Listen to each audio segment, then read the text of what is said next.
Bonjour. Coucou, vous avez... ouais. Donc cette fois-ci, maintenant qu'on s'est amusé sur l'arborescence,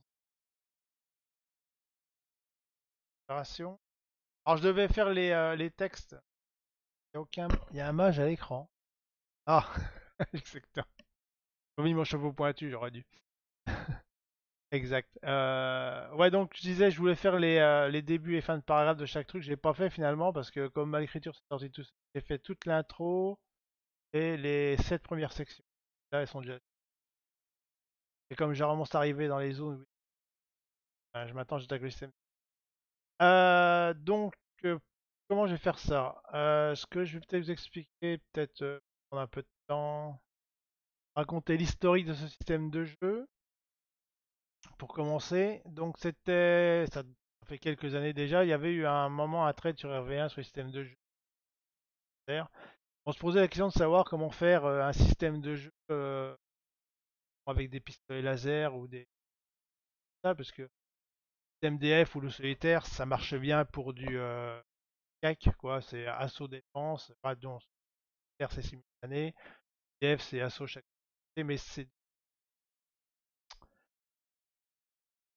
du système de CAC, quoi. Et dans le système pistolet laser, donc on avait quelques AVH de science-fiction comme, comment ça s'appelait, il y avait la planète rebelle, Retraquant sur Kelter, ils avaient juste une habilité à en tir, mais c'était le même système.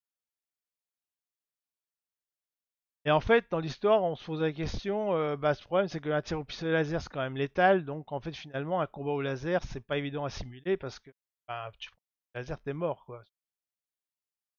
Des PV à l'appel, mais ça sert pas à grand chose.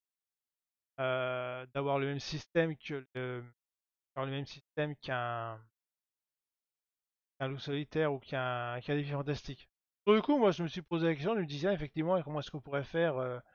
Est-ce que ce serait possible de faire un système de combat au pistolet laser ou au tir fusil, quoi.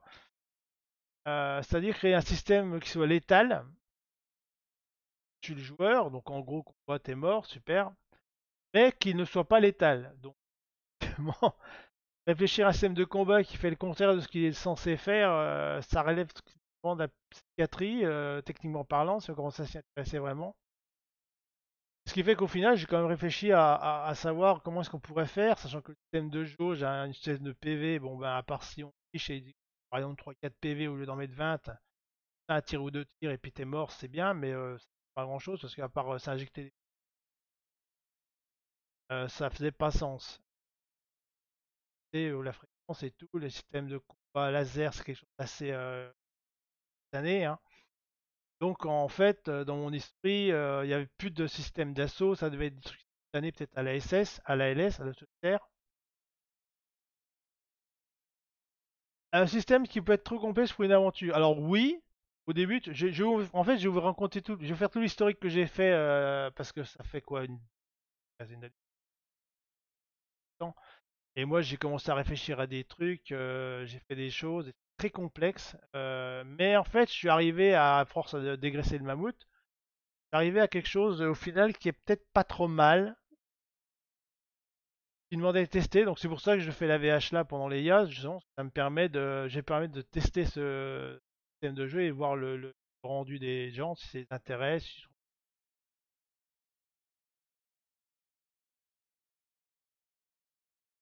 Ah oui, c'est normal, il y aura un système de jeu, on va pas faire des cageries et tout. Bref,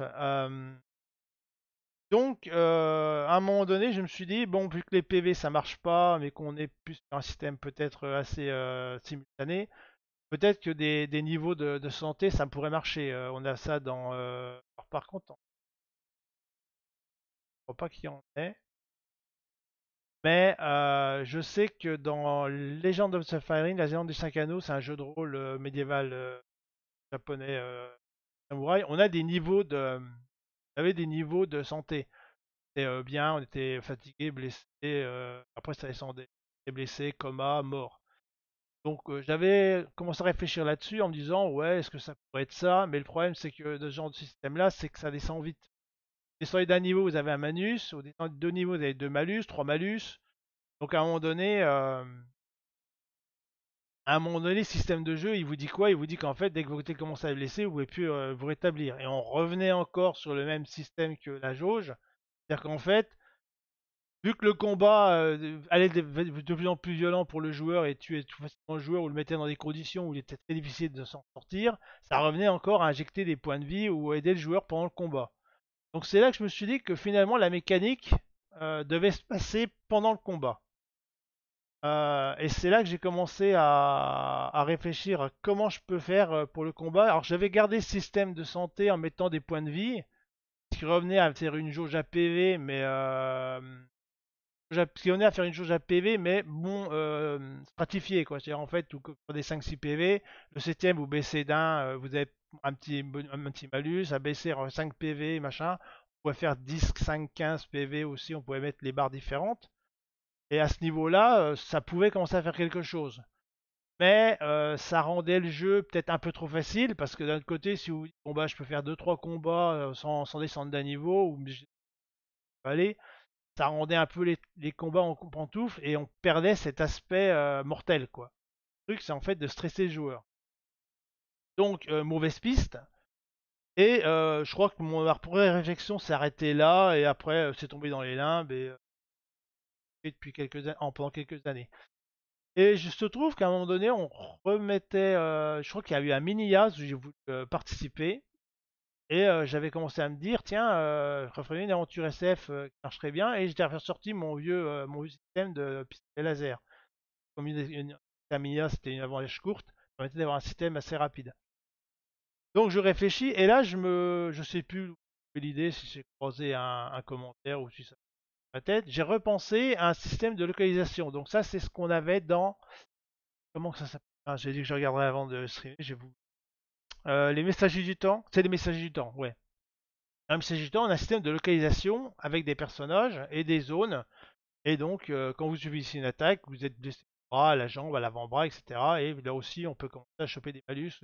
Alors, si vous touchez le bras, si vous êtes gaucher, il faudrait dire gaucher et droitier, parce que si vous êtes blessé sur le bras qui tient l'arme, vous avez des malus. Si vous êtes touché sur le bras qui touche pas à l'arme, bon bah ça peut aller. Si vous êtes touché à la tête, vous êtes létal, etc., etc. Donc, c'était une bonne idée. Mais leur système, il y avait beaucoup de différences de. Il y avait beaucoup de zones, je crois. Ouais, perte d'armes aussi. Enfin, de toute façon, le principe, c'est que dès que tu touchais l'arme, le bras qui était armé, donc gaucher, gaucher, droitier, droitier, le truc, c'était que tu prenais des malus. Le principe global du concept, c'est de dire, bon, il y a des zones létales, des zones qui vont donner plus ou moins de malus, etc., etc. Mais c'était complètement aléatoire. L'idée était bonne, mais je trouvais qu'il y avait beaucoup de zones. Je crois qu'il y avait le bras, l'avant-bras, donc ça faisait déjà deux. Avec la jambe aussi, le machin, les mains et les bras, bref, il y avait peut-être une dizaine de zones, je crois, il y a beaucoup de zones, et pour un système létal, l'idée était bonne, mais pas efficace. Donc je me suis dit, on va réduire au minimum, et je me suis retrouvé avec les bras, les mains, les jambes complètes, le torse et la tête. Donc c'était 2, 4, 5, 6, 7, 8 zones. Dans 2 à 8 zones. J'avais gardé les mains parce que je me disais, bon, limite les mains, ça peut être une faible zone à toucher, et puis après, il y avait les jambes, tout ça.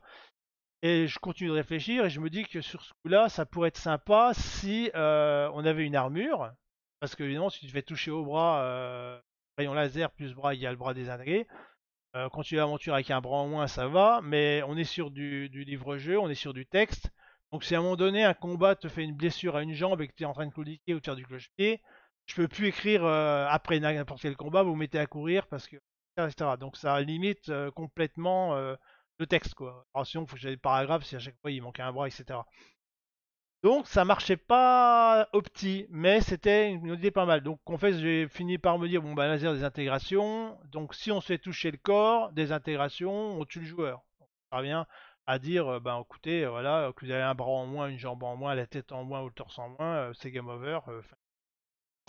Donc là, ça devient intéressant parce que je me retrouvais avec un corps qui était avec 5, 6, 8 barres de PV. Et bon, le corps, c'est pas résistant, donc il fallait une armure. Alors c'est là que j'ai commencé à partir en sucette, je dirais, parce que j'ai créé une armure, des armes, et je me suis dit, bon ok, j'ai l'armure, j'ai la localisation des dégâts, donc je mets des PV d'armure. PV d'armure, c'était bien, j'avais une armure qui avait 5-6 PV, Si l'adversaire tire avec 2 PV, 2, 4, bon, au troisième tir sur un même membre, tu pouvais mourir. Donc avec la localisation, avec les 8, ça faisait commencer avec beaucoup de points de PV, mais qui étaient répartis. C'est-à-dire, en gros, en total, on pouvait dans les 30-40 PV, je sais plus à l'époque. Et l'idée, c'était de dire que j'ai des dégâts, etc. Et j'avais mis des systèmes de combat dans les parties d'armure. J'avais mis que les bras et les mains, c'était les armes. Donc il y avait des missiles, des lasers, des choses comme ça. Dans le torse, il y avait des boucliers. Dans la tête, des trucs de gestion, etc. Dans les jambes, j'avais mis des protections, des systèmes de protection. Donc j'avais des systèmes dans les armures. Et je m'étais dit, l'armure est en état bon. Et après, j'avais une deuxième table de PV qui disait que l'armure était brisée ou quelque chose. Ça, pas détruite, esquintée. Et après, elle était détruite. Quand elle était détruite, tu n'avais plus d'armure, tu avais le bras à nu, et donc, ou par exemple, c'était le bras, et après, si tu détruis, tu étais mort. Donc ça, c'était une bonne idée, mais ça faisait encore beaucoup de PV, il y avait beaucoup de strats sur l'armure, tout ça. J'avais mis des dégâts comme ça. J'avais mis des systèmes de boucliers aussi qui étaient pas mal. J'avais un bouclier sur l'armure à chaque niveau d'armure. Ça faisait des trucs un peu compliqués. Alors là, par contre, je vais vous montrer ce que j'avais fait parce que, en fait, ce système-là, c'est le système que j'avais affiné, pondu et analysé. Donc, qui est fini pour la VH. Donc, pour cette aventure, sur un mini AVH il y a quelques années. Il y a quelques années que c'était fait. Oui, c'est complètement. C'était une approche complètement jeu de rôle. Donc, accrochez-vous, je vais vous sortir le fichier parce que je l'ai encore. Ça va faire mal la tête. Vous allez voir à quel niveau ça m'amuse comme un petit fou. Ça donnait ça. Donc vous avez ici l'armure, donc vous avez 4 primes pour les mains, et j'avais mis par exemple les systèmes ici, et avec le système de ce qu'il faisait. Donc là j'avais les 1, c'est les PV, armure détruite fonctionnelle, et j'avais les 0, c'était les boucliers. Donc comme j'avais 2 de boucliers ici, si on tirait par exemple l'ennemi, il y avait une chose qui s'appelait la létalité unité 3, et que tu tirais 1 au dé, et ben t'as bouclier qui absorbe B2, et tu peux avec un PV sur ton armure. L'assaut d'après, s'il refaisait 1, de 3, tu rabourais 0 et tu prenais 1. C'est-à-dire que le principe, c'est que le bouclier, il fonctionne H24. Il absorbe les dégâts. Et tu absorbes le surplus dans ton armure. Et ça grignote ton armure petit à petit. Donc tu peux avoir des PV qui participent, et quand elle est détruite, eh bien, tu n'as plus de système qui est lié, qui était lié à l'époque là. Et après, tu avais le corps, donc dès que tu cochais une carte ici, le corps était faux, c'était game over. Donc les systèmes, il y avait des systèmes qui augmentaient les boucliers, des systèmes qui permettaient de rediriger les dégâts. Il y avait des systèmes qui faisaient quoi là Après, j'avais des systèmes d'attaque qui faisaient plus de dégâts pour le personnage. Le personnage en face, c'était pareil. J'avais mis. Parce que je m'étais dit, bon d'accord, comme j'ai un concept de détruire, d'avoir une armure fonctionnelle et détruite, à un moment donné, si je veux quand même être sympa avec le joueur pour pas le tuer tout de suite, finalement, je me suis dit, est-ce que je fais du loot? Donc j'avais commencé à y envisager donc les adversaires étaient aussi avaient aussi leur zone. C'est-à-dire qu'à un moment donné, si par exemple tu as un adversaire avec le torse et le bras gauche, et que lui t'avais cassé ton bras droit et son bras droit était nickel, je disais bah tu peux looter le bras droit. Ça faisait comme ça, tu lootais les mecs, tu butais les mecs et tu lootais. Donc si par exemple tu avais besoin du bras droit et puis que le mec, l'aider, pas de bol, t'avait cassé le bras droit, je pouvais pas looter le bras droit, donc c'était trop de cas. Et comme c'était 1 sur 6, bon, statistiquement, ça se marche. Tu crois à l'adversaire, tu me dis pour toi. Ça pique les yeux, hein, c'est que... Ouais, je sais, c'est violent. Et donc là, j'ai fait des calculs à la con statistiques, etc., etc. Et là, donc pour comprendre... Alors ça, c'est une logique que très peu de gens font, parce que c'est ça demande certaines envie de comprendre, comprendre les mathématiques, faire des stats et partir de la tête. C'est que quand je crée un système, moi je pense que l'idéal, c'est quand tu crées un système, souvent les gens inventent un système de jeu, puis après ils disent testez mon AVH pour voir si elle est cohérente. Bon, d'accord, mais normalement l'idéal c'est que quand tu crées un système, le truc que tu devrais faire mais que personne ne fait parce que c'est chiant et c'est. Moi j'aime bien les maths et comme ça, donc moi ça m'intéresse, et pas la majorité des gens non, c'est que j'analyse mon système. Je décide d'un système, je dis maintenant comment il fonctionne, qu'est-ce que ça veut dire. Parce que l'idée que tu fais, en fait, tu lootes pas une jambe, tu lootes une armure, la pièce d'armure de la jambe. Hein, tu prends pas la jambe du gars, quoi. L'idée, c'est que même si tu t'inventes un système, il faut comprendre comment il fonctionne. Tu vois, quand tu prends par exemple des défis fantastiques, tu dis bon ben habileté plus 2D, machin chose et tout, mais si tu réfléchis 2 secondes, 2D6, ça a plus de sens de tirer 7 qu'un 12 ou un double 1. Donc, quelque part, vaut mieux calculer les statistiques pour voir comment évolue ton système en fonction des lancers de dés, parce que c'est pas dit que ce soit vraiment clair, quoi. Et pour ça que le DF est complètement. Les mecs n'ont pas analysé, ou alors ils ont analysé puis ils s'en foutaient, j'en sais rien, je sais pas ce qu'on a fait. Et c'était pas génial. Donc, je me suis cassé la tête à savoir quelle formule fallait utiliser. Donc, vous voyez, on a des trucs sympas comme ça, voilà. Des formules mathématiques sur 2 lignes. Et donc, en gros, ça me dit que en fonction des dégâts que je fais, ici, si par exemple je prends un adversaire létalité 3, et ben, il va me prendre les dégâts là, il va prendre les dégâts là. Et je vois que quand j'ai un 7, et ben, si je prends un dégât niveau 7, ben, en fait, il va me détruire toutes les pièces d'armure. Si je prends un gars 6, il va juste me détruire en un seul tir les jambes, mais pas le reste. Et donc, ça permet de comprendre comment fonctionne ton système et de te dire, bon, d'accord, comment je peux équilibrer ça. Parce que l'avantage de savoir où tape ton système, où c'est que tu as des faiblesses, bah, tu peux équilibrer, faire des choses. J'en étais arrivé à même à envisager de faire des différents types de personnages. C'est-à-dire qu'au début, les dés, je crois pas que j'avais de table, je sais pas, table de combat ici. Je sais pas, j'avais fait une idée de table de combat ou j'ai peut-être pas faite. La répartition des dés pour les zones. Par exemple, le 1, fallait faire double 1, et puis après, tu avais plus 3, 5. J'avais fait sur 2, je pense. Sur 2, ouais, 2D. Et je calculais les stats. Ah bah, c'est peut-être bien ça. C'est peut-être bien ce truc.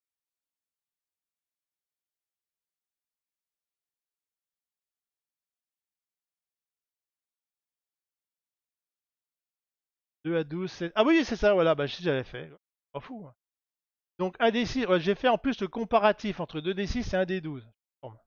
Et donc, tour des 10, de 2 et 12, c'était la partie 1, donc la tête tombait sur un 2 ou un 12, les 2, etc., partie 2, etc. Et on avait les pourcentages de... Par exemple, là, 2D, j'avais 17% de chance de toucher 2 le torse. Je m'étais arrangé pour que le torse soit le plus fait. Et puis par contre, si on jouait avec un D12 qui est équiprobable, on tombe sur 25 et que des 8. Là, du 17. Donc c'est déjà, tu vois, c'est pas la même répartition, on n'arrive pas à avoir les mêmes choses. Après, qu'est-ce que je veux faire, je sais pas. L'avantage de celui-là, c'est que bah, il est facile à comprendre. L'avantage de celui-là, c'est que je pouvais faire main gauche, main droite.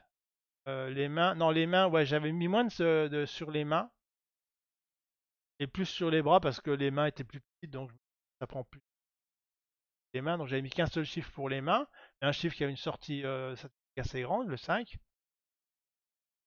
Alors que le D12, il est équiprobable. Donc moi, j'étais arrivé à cette répartition-là et je me suis dit, très bien, etc. Et comme Ascari, la Marron, on repère, puis... Ouais, c'est possible. Almaron, j'avais bossé dessus, mais c'est un système de. C'est un jeu de tarot qu'ils utilisent. J'avais travaillé un peu sur leur système de jeu au début et leur background.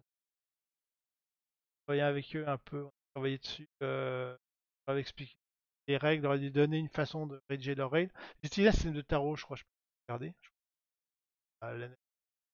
Donc bref, vous voyez qu'on s'amuse bien. Donc en fait, j'ai arrivé à peu près là-dessus. Bon ben, ça devrait être bon. Finalement, j'ai jamais rédigé l'aventure. Moi, je suis perdu. Oui, c'est à l'époque où je commençais à écrire et ça partait dans tous les sens. J'arrivais pas à trouver mon histoire et j'hésitais entre deux systèmes. J'hésitais entre faire ça, une aventure complète avec les combats.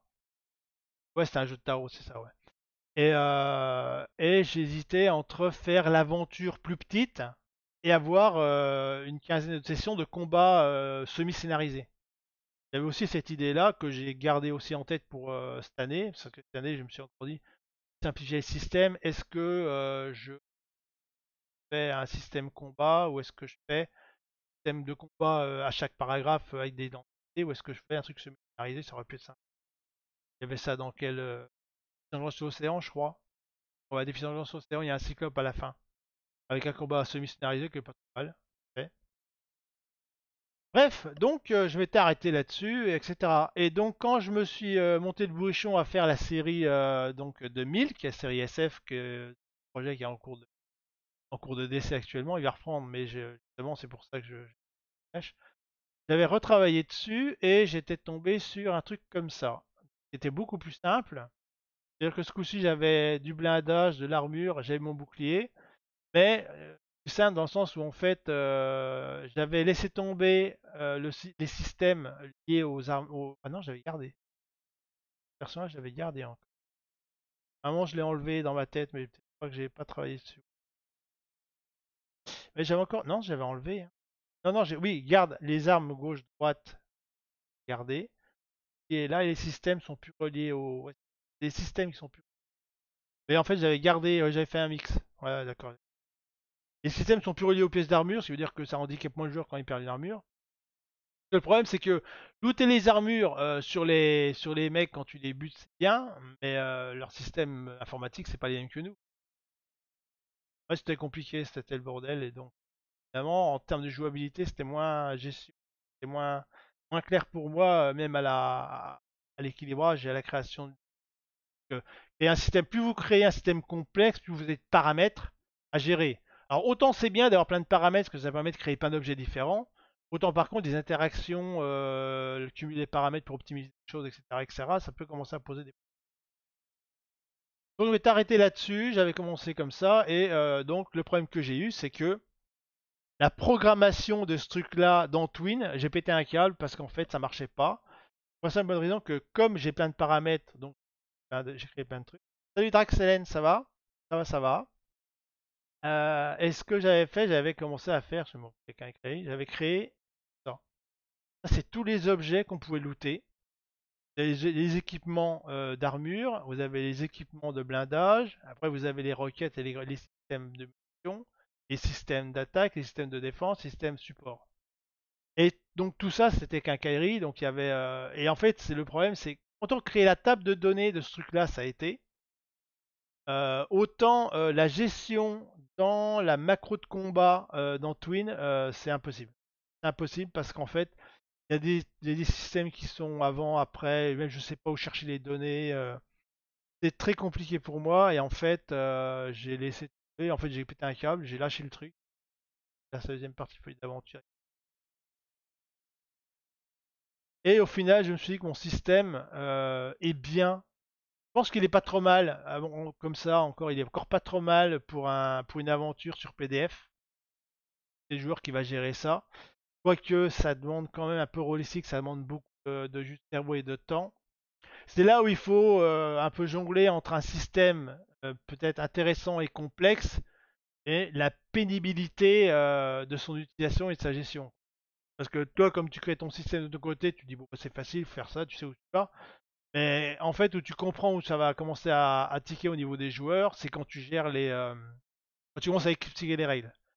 En fait, le vrai juge de paix, c'est quand tu vas commencer à expliquer les règles pour expliquer aux joueurs toutes les conséquences, les combinaisons. Et là, tu te retrouves avec 4 pages de règles complètement compliquées. T'arrives même pas à savoir qu'est-ce qui est prioritaire ou quoi, t'arrives pas à trop à gérer le truc. Et au final, ben, quand tu relis les règles, quand tu les as fait rédiger, tu en lis un, 2 mois après, moi j'ai relu pas longtemps encore pour voir comment je pouvais servir le système, je me suis dit, ouais, c'est trop un bordel, quoi. Je trouvais pas trop mal quand je l'avais fait, et puis tu vois, là tu reviens 1 an ou 2 ans après, enfin non, 1 an, j'ai arrêté le truc, pas loin. Je suis revenu, ouais, j'ai 3-4 mois, donc peut-être 7-8 mois après avoir créé le système, j'ai relu les règles. Mais moi, les trucs, je comprenais pas ce que j'avais écrit, quoi. Donc, le bon juge de paix, il est là. Si déjà toi, tu comprends pas ce que t'as fait, laisse tomber pour les autres, quoi. Donc je me suis dit, ok, le système était sympa parce que j'étais à chaud dans ma tête et que j'étais en création. Faut que je crée un truc encore plus simple. Donc faut que encore que je baisse la complexité. Donc comment est-ce qu'on baisse la complexité d'un truc qu'on aime bien? Il faut revenir à la base. La base, c'est quoi? C'est, je veux en fait, j'ai reformulé mon truc, donc un système mortel qui n'est pas mortel mais qui l'est quand même et qui fait peur. En gros, il faut que pendant le combat, le joueur ait vraiment l'impression qu'il va mourir. C'est ça en fait. Il doit se dire putain, faut pas que je meure, faut que machin et tout. C'est comment tu fais cette pression là de tuer un personnage Bah limite pour une AVH, je dirais plus grosse que l'aventure, oui, parce que oui, limite pour une petite AVH, pour une AVH de 50 paragraphes, ouais c'est pété quoi. Mais comme je n'oublie pas que ça, ce système de jeu était pour une série de 15-20 aventures de paragraphes, je sais. Donc par rapport à une série de 100 de quinzaine de volumes, ça va quoi, c'est probable. Et en plus l'avantage des systèmes et puis des classes de systèmes qui étaient plus forts et tout. L'idée, l'idée dans mon esprit, c'était qu'en fait, le joueur n'a pas de, tu vois, le joueur n'a pas de capacité de tir de quoi que ce soit. Le combat, c'est tu lances un dé, tu te fais toucher là, fin de la discussion. On discute pas. C'est le dé qui dit où tu te fais toucher et toi tu gères avec les outils que t'as. La logique, elle est là. Donc ça épure vachement les combats, ça veut dire les règles, mais toute la gestion de système de combat, d'armure et puis de trucs, finalement, fait que ça devenait très compliqué. Donc, je me suis dit, bon, faut encore simplifier ça. Et comment on simplifie le truc? Ben, c'est en restant dans le combat. Faut que je reste dans le combat. Donc, le paradigme de ça, c'est qu'en fait, j'ai fini par me dire, est-ce que ce serait pas mieux que, au lieu d'avoir des points de PV, enfin, les PV qui sautent, je les garde, mais au lieu d'avoir 36 couches de machin, j'en mets qu'une. J'ai qu'une couche d'armure. Si l'armure pète, t'es mort. Donc ça va déjà tracer, on va retrouver l'aspect mortel dangereux. Je garde mes localisations, par contre j'en garde que 6. J'ai sauté les machins et tout.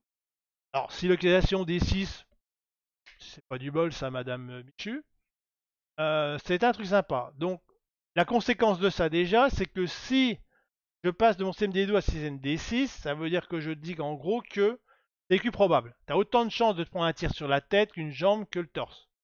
Qui, au départ, en termes de cohérence, bon, attends, la tête c'est quand même plus petit que le torse, peut-être plus de machin. Donc, on est obligé à faire des tables de. Finalement, le joueur choisit. Justement, il va choisir, mais sans choisir. On va voir. Donc, en fait, je me dis, ok, j'ai 6 zones.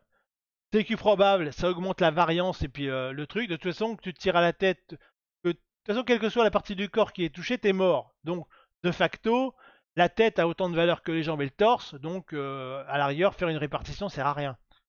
Le piège de la répartition, justement, c'est que si par exemple, je dis comme le torse est plus important, il devrait prendre plus de dégâts.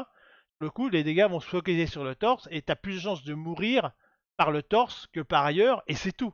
Parce que ça change en fait. Et limite, c'est même plus vicieux parce que ça centre sur une zone et les autres sont un peu délaissés, même si c'est un petit pourcentage.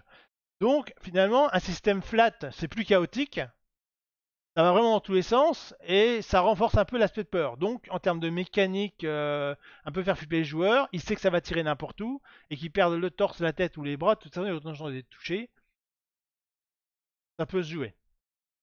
Donc, en fait, qu'est-ce qui se passe? L'assaut, bah, en fait, je dis, il y a un tir, tu lances le dé et tu vois où ça tape.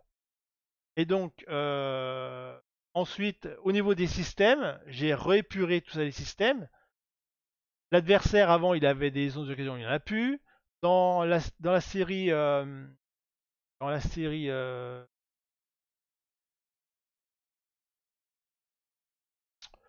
basket, dans le système de la série là, l'adversaire, il était passé de ça à une jauge APV. C'est-à-dire que quand je faisais les combats, mon adversaire avait une jauge APV. Moi, j'avais géré mes localisations. C'est pour ça que j'avais encore des systèmes d'attaque qui permettait de. J'avais modifié mes questions, mais ça faisait plus de dégâts, donc on pouvait limiter le personnage. Alors un poulpe avec 10 tentacules, bah tu lances 10 dés et 6, et puis oui quoi. Bien sûr que si je mets 10 dégâts, si j'envoie 10 dés, c'est mort quoi. C'est pour ça il y aura aussi les tirs multiples. Les tirs multiples sont plus dangereux quoi. Parce que tu vas lancer 2 dés au lieu d'un seul et tu vas gérer 2 tirs. Donc ça je vais t'expliquer après. Mais de toute façon c'est intégré aussi. Ok, donc j'en suis à quoi? J'en suis à le combat, c'est tu lances un dé, ça te dit où ça tape, et donc système un peu à la Magic, premier arrivé, dernier sorti, et toi en réponse, comme tu sais où ça tape, tu vas pouvoir dire ce que tu fais comme action, de façon à avoir une strat, parce que si je dis le joueur tire et après tu dis sauvegarder, bah trop tard, t'es pris. T'es un peu obligé d'avoir une déclaration de sort, et puis en réaction, bah, tu dis bah, je me protège ou pas.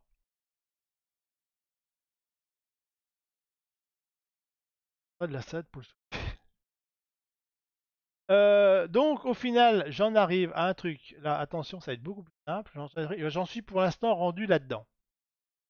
Donc, on a zone, probable, une armure ici. Alors par contre, l'aspect torse, bras, machin, pour l'instant, je suis encore en train de me tâter si je joue pas. Je peux jouer le danger à l'arrière. Comme je joue pas le danger sur le tirage 2D, je peux peut-être le jouer sur le nombre de PV des jauges.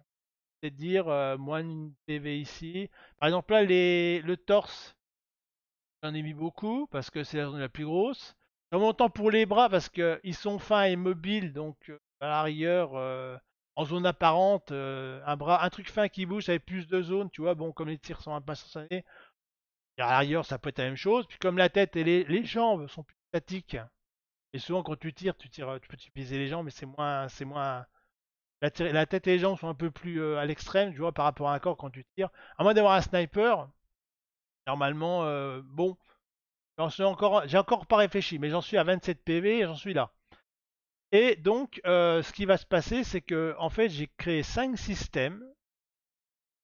Donc, vous aurez un système qui va enlever un dégât au coup. Garde le bouclier en zéro.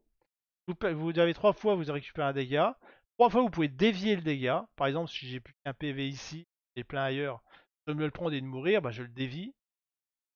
Ensuite, j'ai mis un truc qui augmente le zéro, une couche de zéro en plus. Ça va être intéressant dans le cas de tirs multiples. Par exemple, ton poulpe qui tirait à 2, j'ai donc une couche de bouclier à 1, donc je vais prendre 10 fois 1 partout.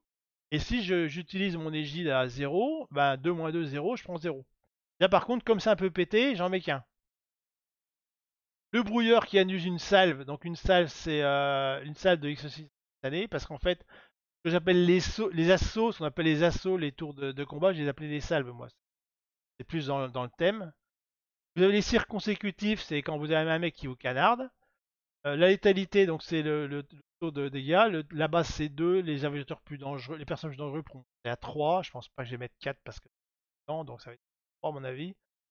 Le brouilleur annule une salle, donc c'est composé de plusieurs personnages. Donc vous avez deux jokers de 1 qui vous font un truc global, un qui vous met plus 1 de protection partout, un qui annule. Ça, la réparation d'une pièce d'armure, pas encore sûr, mais peut-être que je vais la garder quand même. Disons que pour une pièce, pour sauver une pièce une fois dans l'aventure, ça me semble pas trop mal.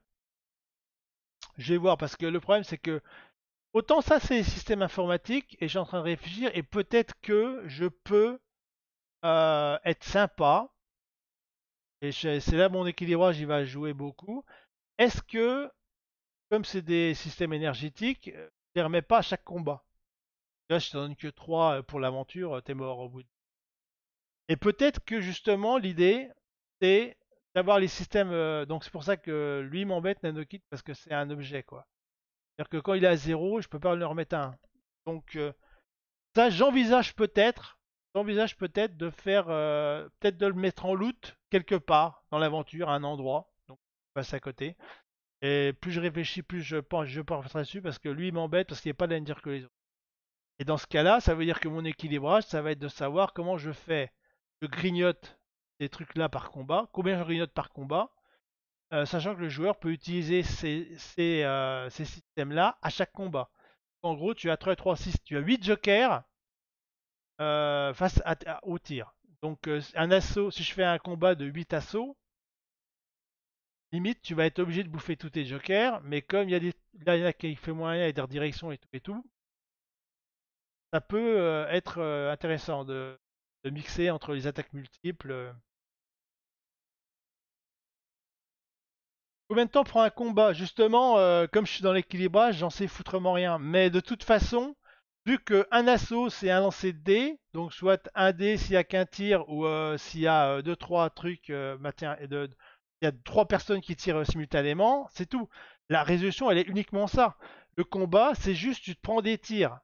Comme tu joues un personnage qui est bon en tir, en fait, quand tu joues contre deux personnages, tu te prends 2 tirs, toi t'en tues un automatiquement. Il n'y a pas rien en fait, les mecs ils sont désingués à chaque fois. Et au deuxième assaut, tu te prends un tir et tu butes le mec. Donc un assaut contre 2 personnes, tu te prends 3 tirs. D'accord? Donc je peux en mettre 4, 5, etc., etc.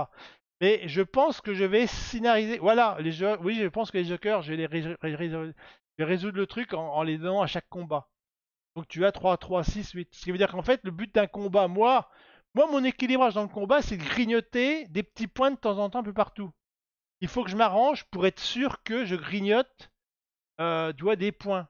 De façon à ce que, dans mon calcul, s'il y a 5 combats, le mec soit presque à l'os pour les derniers combats. Et dans ces aspects-là purement statistiques, il y a le côté où le joueur devrait 80% du temps réussir à survivre, mais 20% du temps, et peut-être 10% du temps, je sais pas combien de pourcents, je sais pas comment je vais faire ça, mais il va mourir parce que les dés sont facétieux, quoi. Si à un moment donné tu lances les dés dans que D1, que D1, que D1, bon bah à un moment donné, t'as plus de joker, tu meurs. Mais je pense que c'est pas mal. Et là, on n'a plus grand chose à gérer. Et si ce système plaît bien dans l'aventure, eh bien, fait de faire ça pour la série, quoi. Et dans ce cas-là, en termes de programmation, ça fait du slip parce que j'ai à gérer ça, à mettre un loot de temps en temps ici. Basta. Après, si je veux que le joueur soit plus fort, ça va pas trop intérêt parce que le truc là, c'est que ton action pendant le combat, ta réflexion de joueur pendant le combat, c'est où est-ce que je fais passer les dégâts, ou est-ce que je prends des dégâts. Tu gères ton armure comme ça. Et à un moment donné, tu vois, ça grignote, et après tu vas être embêté. Et peut-être qu'à un moment donné, les dés vont pas être sympas, ils vont te tuer. Et le but aussi, il faut. Mais la difficulté va être là. En fait, dans ce genre d'aventure, c'est le système qui tue le joueur. C'est pour ça que j'ai pas de PFA. Pas de PFA où tourne à gauche, vous mourrez. Je vais tuer le joueur au combat. Et ce qui est intéressant, par contre, ce que je peux faire, et ce que j'ai prévu, c'est des PFA déguisés. C'est-à-dire en gros, c'est comme s'il y avait un combat, sauf que les questions de combat vont être tellement pétées qu'en fait, c'est très peu probable que le joueur passe. S'il passe, c'est bien, il a droit. C'est pour ça que si vous faisiez l'aventure sans faire les combats, vous arrivez à la fin, vous dites nul. C'est le but, pas donc je vais pas vous avez passé à travers le truc, pas mal quoi. Le truc, c'est que justement, combien de fois les joueurs recommencent, se font déniapper par le combat. Et le cumul des combats, c'est le cumul des combats. Le but des combats, c'est de bouffer des bouts d'armure, des bouts d'armure, des bouts d'armure, et au joueur de trouver le chemin qui va être, je dirais, le moins carnivore en bouts d'armure, et aussi avec la chance, quoi. Tu peux passer par le combat le plus dangereux et avoir de la chance au dé, et puis le combat le plus simple, et puis ils veulent pas. Hein. Si j'arrive dans les. Ouais, c'est le hasard. Mais moi, je maîtrise. Le problème, c'est que j'analyse mon hasard. Moi, je sais où ça va aller plus ou moins. Un système de répartition des armures et matériels. Non, j'avais ça dans l'ancien, mais j'ai détruit parce que ça prend trop de gestion. C'est chiant en programmation. Et je veux rester sur Twitch. Si je veux garder mon système de jeu complexe où il y avait des localisations partout, des machins, très très roleplay, et qui est quand même très qui est quand même va beaucoup occuper le joueur dans le combat. Est-ce que ça va être fun? Est-ce que ça va pas sortir le joueur? Parce que le problème c'est que l'essence même du combat dans les livres dont vous êtes le héros, c'est de mettre un peu d'action dans la lecture, quoi. Tu dis, ah, un peu d'action, pif, paf, pouf, hop, tu reprends ta lecture. Si à un moment donné, pour deux paragraphes de 5 minutes, tu passes un quart d'heure, voire 20 minutes à faire le combat, à dire, ouais, je fais ça, à mon avis, le contrat est perdu, quoi. Le système de jeu, il est juste pas pour détendre le joueur, mettre un peu d'action. Mais il faut pas que le temps que tu vas grignoter en combat dépasse le temps de lecture entre les combats. Sauf si tu veux vraiment faire un truc stratégique et que les joueurs aiment bien. Tu peux le faire, hein, ça peut être une proposition. Ça dépend des propositions en fait. Une fois de plus, c'est ce que je vais proposer. Tu dis, oh, j'ai envie de proposer un système complexe et vous prendre la tête. L'aventure, mais les combats vont être super stratégiques. Et les gens aiment bien les combats stratégiques. Ça peut être intéressant, hein. C'est pas forcément une mauvaise chose. C'est pas forcément une mauvaise chose. Tu vois, je fais des combats OD, je pourrais très bien faire des combats. Bon, là, dans une 50 paragraphes, c'est pas possible. Quoique, j'aurais pu. Pour faire des combats scénarisés. Et taper à gauche, à droite, si vous voulez vous mettre à couvert, ça.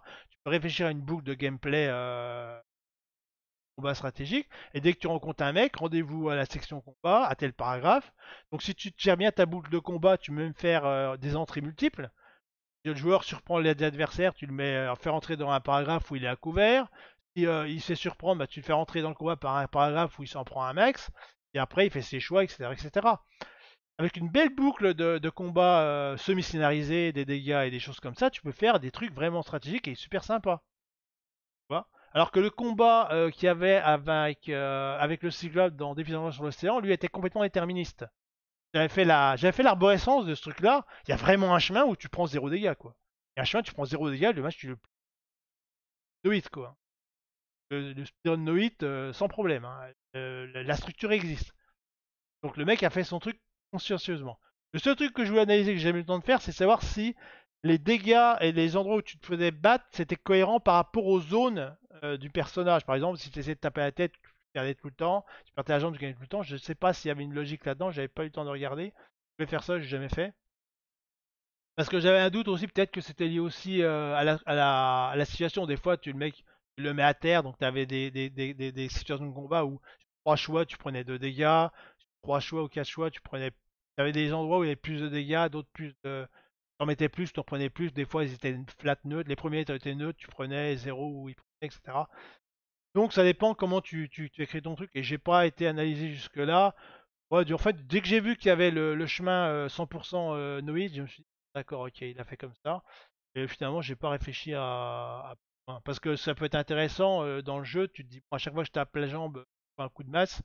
Et à chaque fois que je tape la tête, je suis grimpé sur cette. C'est rien. Tu passes ton temps à viser la tête, quoi, tu vois. Ou les épaules. Bref, tu aurais pu avoir une strat comme ça. À un moment donné, quand tu prends des dégâts sur une partie de la zone, machin et tout, peux un peu exploiter le truc. Et toi, à l'écriture, tu peux le faire aussi. Tu peux te dire, ok, mettre les points faibles là, les points faibles là. Je donne les strats aux joueurs. Et puis à un moment donné, à lui de comprendre qu'à un moment donné, dans la boucle, bah, attends, quand je tape là, il se passe rien. Et puis à chaque fois que j'ai des trucs voisins, youpi. Et puis tu peux exploiter le combat. Ça passe, c'est valorisant aussi pour les joueurs parce qu'ils ont eu le cerveau et pas ils ont fait les choix random. Genre, ouais, on va voir, quoi. Ça peut se faire aussi. Donc là, je reviens sur mon système. Donc on est sur du piu-piu laser. Donc tir instantané. On joue un personnage qui est champion Piu Piu.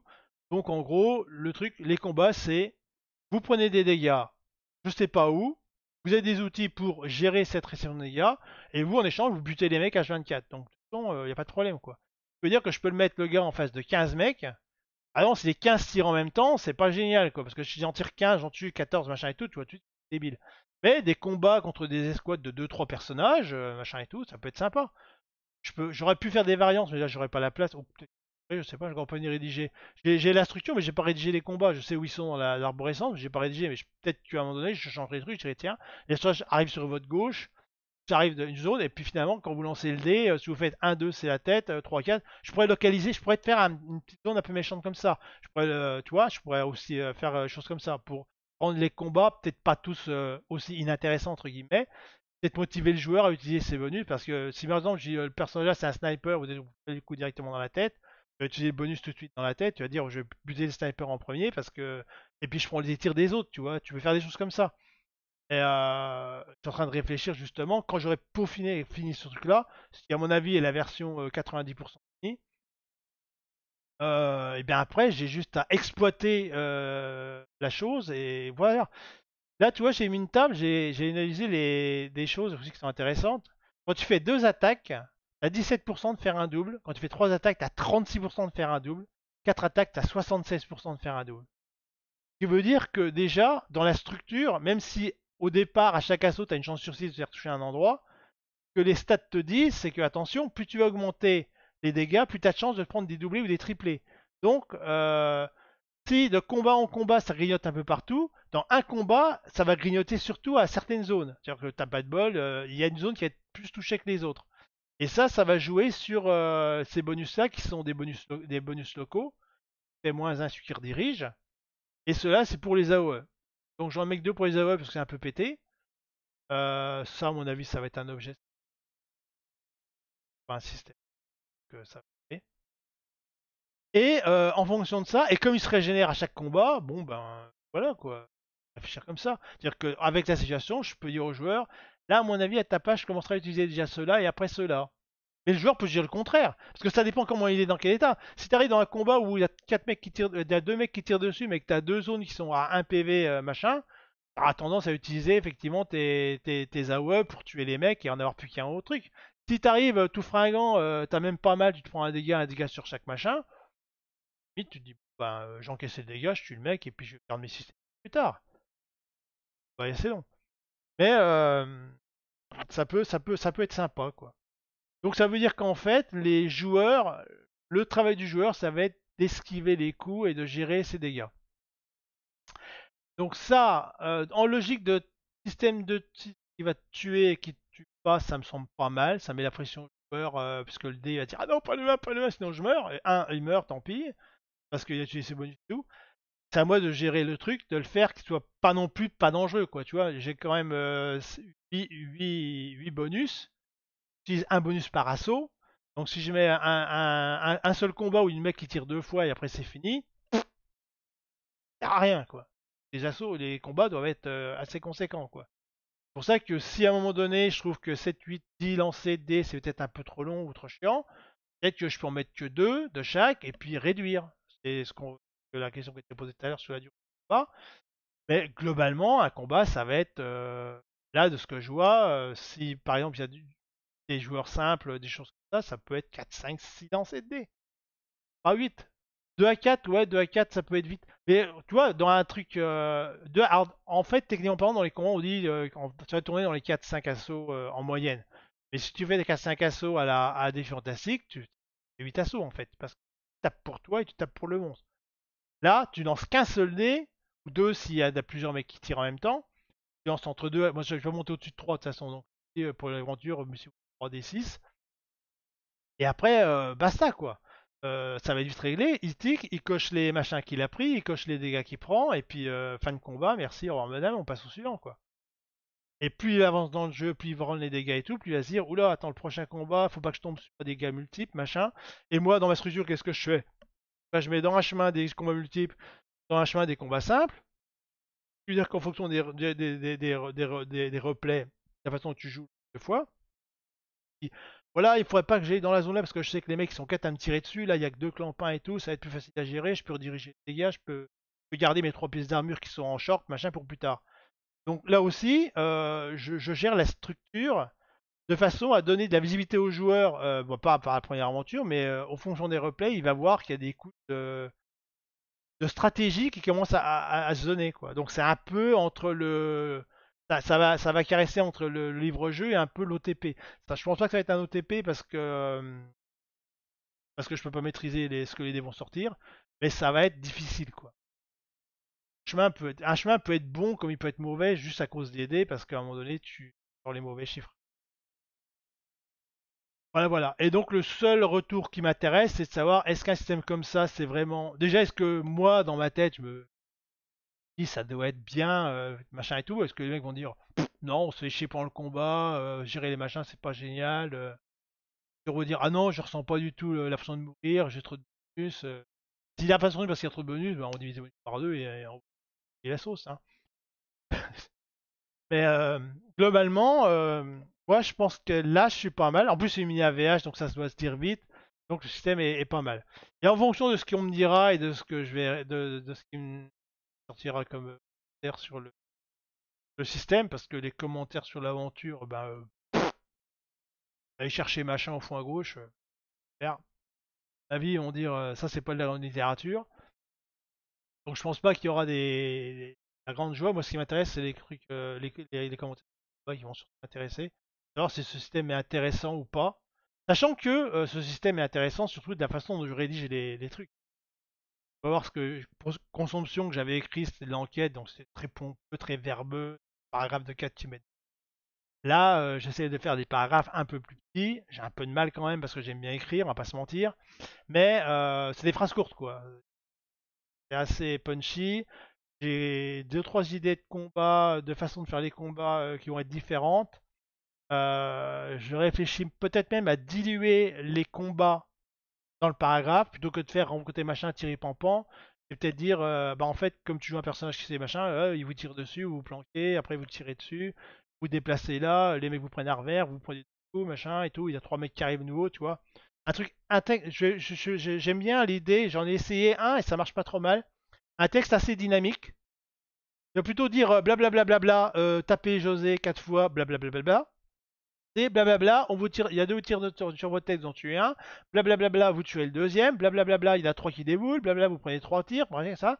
Et donc, ça va rallonger le combat, mais ça va rallonger le paragraphe, mais comme c'est que du texte assez rapide, il se passe ça, il se passe ça, il se passe ça, les phrases sont courtes, donc le paragraphe va être un peu long, la section va être un peu longue, mais finalement, ça va pas dépasser les 400-600 mots, quoi. Ça va être un peu plus 300. J'ai fait un, il fait 450. Et de toute façon, il n'y a pas beaucoup de tirs dedans. Par rapport à ce que j'ai là, 8 tirs avec 8 bonus. Borderline, quoi. Peut-être que je rajoute deux trois personnages. Et donc, moi, ça va être ma sauce, ça va être d'alterner les tirs simultanés de plusieurs personnages. C'est tout, quoi. C'est surtout la mise en scène et la succession des assauts qui va, à mon avis, peut-être marcher. Donc, cette combinaison-là de rédaction, de déstructuration complète du combat, tant dans son déroulement ludique, hop, combat, texte, donc tout qui est égrené tout le long de la section, et de se retrouver, l'idéal normalement, c'est qu'à la fin de chaque combat, le mec ait utilisé tous ses systèmes et soit pris un ou deux dégâts. Si j'arrive à faire ça, c'est pas mal. Parce que j'ai 27 dégâts, donc ça veut dire que s'il faut pas que je le tue, il faut que j'enlève 6, donc 20 dégâts. Donc je enlève 2 dégâts, 20 divisé par 2, ça fait 18 combats. Donc, pas 18, j'en ai peut-être. Donc je peux même monter à 3-4 dégâts, quoi. 6 x 4, 24. 5, 6, 7. Voilà, donc à mon avis, si je m'arrange, si j'arrive à lui enlever 3 points n'importe où, 3 sur 1 ou n'importe où, que j'arrive à 3 points et que j'arrive à lui bouffer tous ses bonus, moi mon équilibrage il est fait. Le travail il est là, il est que là, tu vois. Comment je construis mon machin et tout, je vois, bon, il peut être là. Le joueur choisira lui-même. Évidemment, si je structure le truc de façon à ce que bah là, c'est forcément ça, forcément ça. Pour le premier combat, ça va être assez face-up. Le premier combat, t'as 4 mecs qui tirent dessus, bon, bah, tu vas utiliser un des jokers 1, un joker AOE, c'est clair. Mais plus tard, quand tu auras le choix entre les combats entre deux personnages et combats de masse, en fonction de l'état de ton armure, bah, tu vas choisir plus un ou plus l'autre, je pense. À voir. Donc voilà le système que j'ai fait. Euh, Après, voir ce que ça va donner. Après, est-ce que ça convient? Parce que là, c'est peaufiné pour 50 sections, des combats, machin. Est-ce que ce truc-là va être intéressant et rigolo sur 15 aventures d'affilée? Alors là, par contre, sincèrement, j'ai un peu plus de doutes. J'ai un peu plus de doutes parce que ce que je perds, ce que j'avais avant sur l'autre et que je perds, c'est je perds le concept de progression. Vu que mon personnage n'a pas de statistiques. Moi, c'est de tester. Bah oui, c'est pour ça que j'ai fait l'aventure, j'ai testé. Testons peu, mais testons bien. Et à mon avis, sur le long terme, c'est pas intéressant. Sur une série, si t'as pas au minimum ce contrat d'up de ton personnage, ça me semble moyen. Tu vois, LS, tu prends des compétences à l'appel, tu fais plus 15, plus 1, machin et tout. Donc, c'est bien ça. Moi, ça m'intéresse pas de voir le personnage qui pexe comme ça, machin et tout. C'est bien l'aspect que le personnage ait droit à des équipements plus pétés, quoi. Au début, tu as une armure 1, après tu as une armure 2, après tu as une armure 5. Ah, forcément, les adversaires au-dessus ont tapé 3, il va taper 4, taper 5, un peu plus forcément. Donc je pense que si déjà ça marche bien, il faut que je réfléchisse à un système entre les deux. Il faut juste que je rajoute un système de progression à ce truc-là. Ce qui veut dire que ça va sûrement passer quand même par des bonus de dégâts pour avoir un peu plus de système peut-être et sûrement remettre les adversaires avec des jauges d'endurance. Je pense quand même que ça donne un peu plus de variance, parce que là tu fais que de la défense, c'est full défense. Mettre un peu se dire, ah bah attends, je prends un système pour taper plus le mec, parce que bon, se défoncer c'est bien, mais attaquer c'est mieux. Hein. Défendre c'est bien, mais si le mec est mort, t'as besoin de te défendre, j'ai envie de dire. Donc je pense quand même que dans la longueur, je crois que je rajoute de l'attaque, faut que je remette de l'attaque, faut que je remette de l'endurance, que je mette une jauge sur le personnage. D'ailleurs l'autre en fait il jette 5 KPV, t'attaques pour faire faf, par tour tu lui enlèves tant de dégâts à la fin de la discussion, ou de le tuer dans la section là. Et il faut que je réfléchisse à la progression et surtout, et ça va être le paramètre limitant fondamental, soit programmable assez facilement. Euh, je... Et comme je sais sur quoi je me suis trompé sur Queen, sur quoi machin et tout, à la tête des données, des tables de données complémentaires. Euh, voilà, voilà. Voilà, voilà, je pense, la présentation du système. Donc on a ça. À côté, on a ça qui se déroule là-dedans. Et on verra bien si ça prend. Donc pour l'instant, moi j'ai rédigé 2, 4, 7 sections, rédigé complètement. Sachant que là-dedans il y a des combats, donc il faut que je regarde comment rédiger ça, comment je vais réfléchir à ça. Et dès que j'ai mon nombre de combats global, j'ai fixé des combats maintenant. Je sais à peu près où ils sont, mais il faut que je les fixe vraiment pour savoir les chemins par où je passe. C'est-à-dire que maintenant, ma prochaine étape là, c'est tout en faisant la rédaction, de cartographier mes combats, savoir dans quel chemin il y a plus de combats, moins de combats, comment je fais, je gère ça, je vais enlever 3-4 points. Si à un moment il y a un chemin, il y a plus de combats, peut-être enlever 2 points plutôt que 3. Et t'équilibres ça comme ça. Et derrière, est-ce que tu veux que je te lise des sections de ton aventure? Je sais pas si c'est intéressant de lire. Je sais pas, est-ce que ça vaut le coup de lire? Bonne question. En dehors du spoil.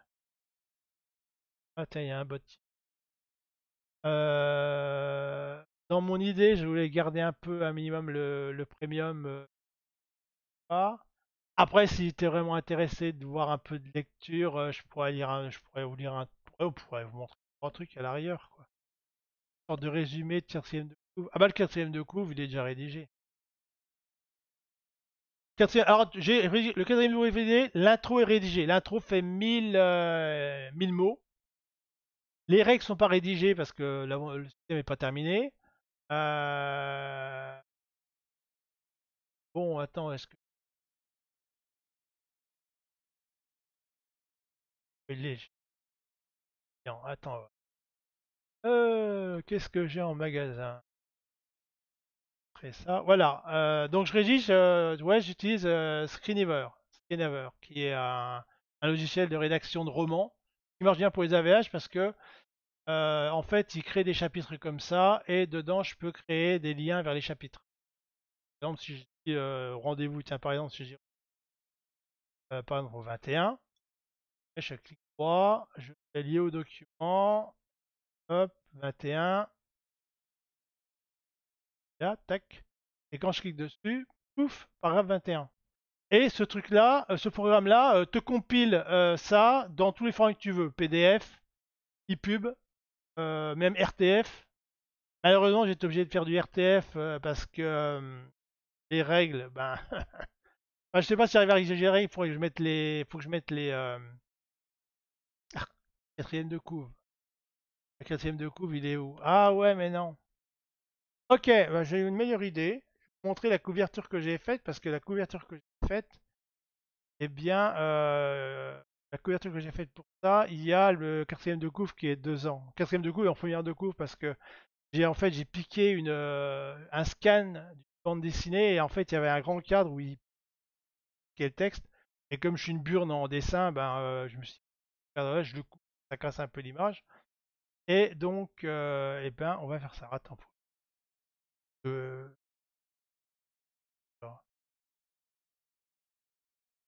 oh il est là. Alors. Vous devez voir le reveal. Le reveal, vous allez voir le cheese, vous allez voir tout voir. Je vais vous spoiler comme des morts. Attention, et voilà. Donc le titre, c'est pour ceux qui connaissent un peu la bande dessinée, c'est tiré de l'Incal de Moebius et de Jodorowsky. Dernier tome, je crois que c'est le dernier tome, la cinquième essence, plus très belle série BD. Et donc on va vous mettre. Ah oui, oui, ça passe à l'écran. Ouais, j'ai deux versions, j'ai version claire, mais finalement ça n'était pas terrible. J'ai fait un halo noir, je trouve que ça donne plus de 3D, je trouve. Alors, attends, faut que je regarde mon renvoi. Ah, ouais. Ça. Alors, Décembre Tanisiala est une des plus réputées et des plus talentueuses mercenaires de la Voie lactée. Un commanditaire mystérieux lui offre une somme astronomique pour qu'elle lui rapporte une arme top secrète. Pour ce faire, elle va devoir s'introduire dans un endroit aussi légendaire que mystérieux, symbole de la toute-puissance militaire des humains qui permis de mettre fin à la guerre, à la deuxième guerre stellaire, l'étoile pourpre.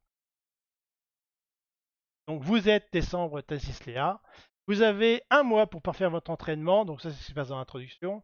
Et au début, dans l'introduction, il y avait créé son équipement, donc ça c'est voilà, mais j'ai la flemme de. Donc vous avez un mois pour faire votre entraînement et entrer dans les endroits les mieux gardés de la galaxie. Si vous réussissez cet exploit, non seulement vous serez riche, mais vous pourriez bien devenir une légende vivante. Voilà. Donc en gros, mercenaires. Donc ça devait être peut-être le Minias sur les mercenaires. Il y avait une Minias sur les mercenaires. C'est peut-être à l'époque là. Donc voilà. Bah, est-ce que ça vous doit? Donc c'est aller juste chercher un truc au fond à gauche. Et donc on va arriver par un truc là, on va descendre en bas, et puis on va descendre en bas et on sort par en bas. Là, quoi. Ce qui fait que en termes de. Comme c'est un endroit confiné, bah, pratique pour faire de chemin, hein, sans trop s'éloigner. Donc c'est pour ça qu'après ma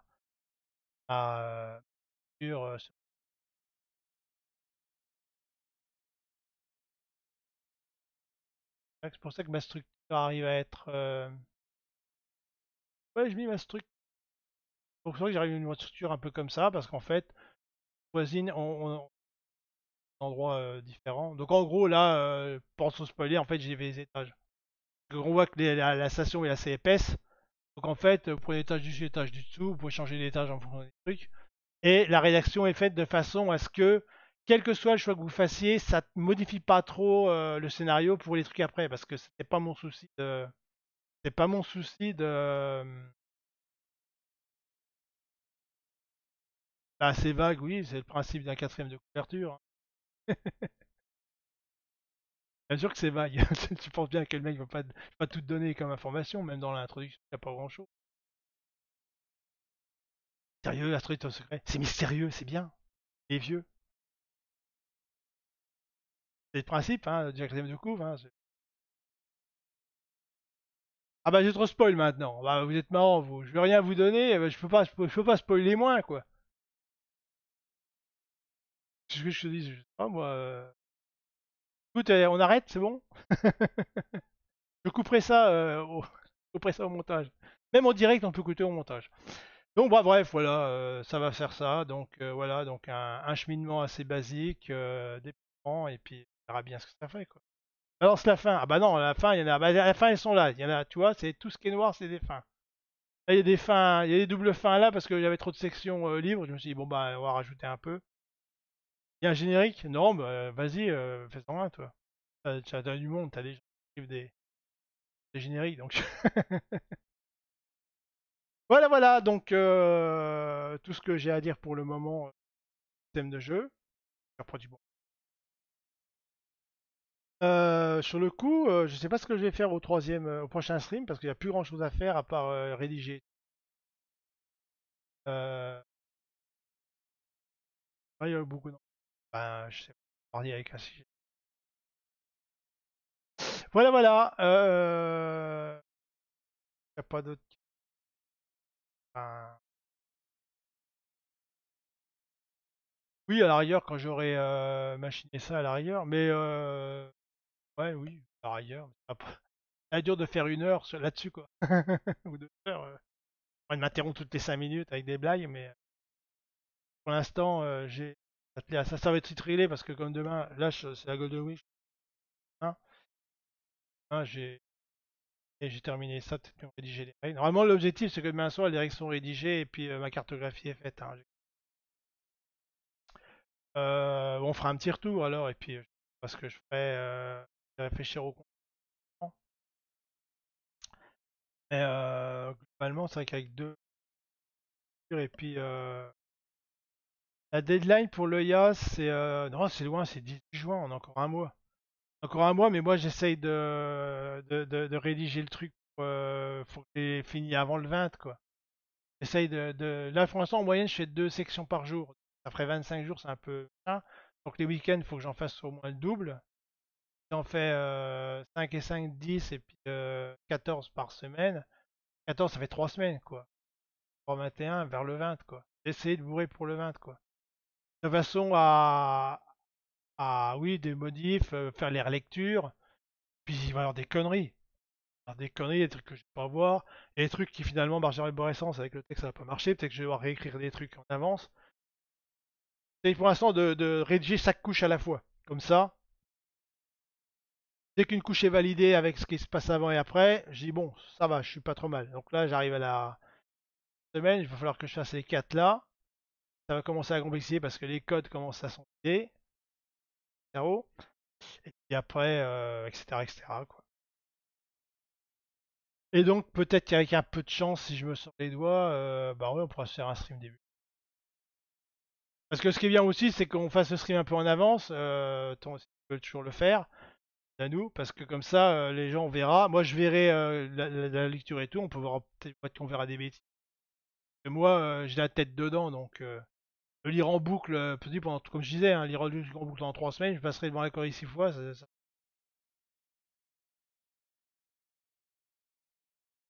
Bah oui, comme oui, tout à fait, Alexandre, parce que là, moi, le contrat, enfin, les deux choses sur lesquelles comment dire, pour moi, les deux objectifs de la VH, c'est le système de jeu et tous les codes roses, qui est un système de gestion de quelque chose que je vous dis pas encore ce que c'est. C'est les deux points là que j'ai peaufiné au mieux pour voir déjà ce que je suis capable de faire. Donc tout le reste est à l'amende. Et donc le scénar, forcément, c'était rien. Le scénar, il n'y a rien. Le dépassement, il n'y a rien. Quoi. Il n'y a rien, il n'y a rien. Donc les commentaires sur le scénario, c'est rien. C'est sympa, mais pas de quoi surveiller la nuit.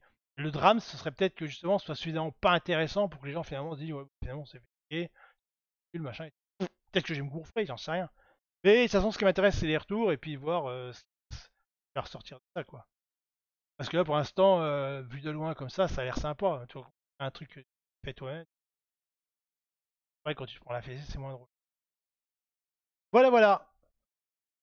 Voilà, voilà. Donc, on part là-dessus. Donc, on part là-dessus. Ah, le bébé. Ça va jarter. Et puis, je réfléchirai en faisant ça. Parce que je vous mettrai la semaine prochaine. On parlera de ce que c'est ou pas. Et puis, à bien. Merci d'être passé. Bonne journée à vous. Moi, il est tard. Et puis, à la semaine prochaine pour la suite des aventures alors. Bye bye.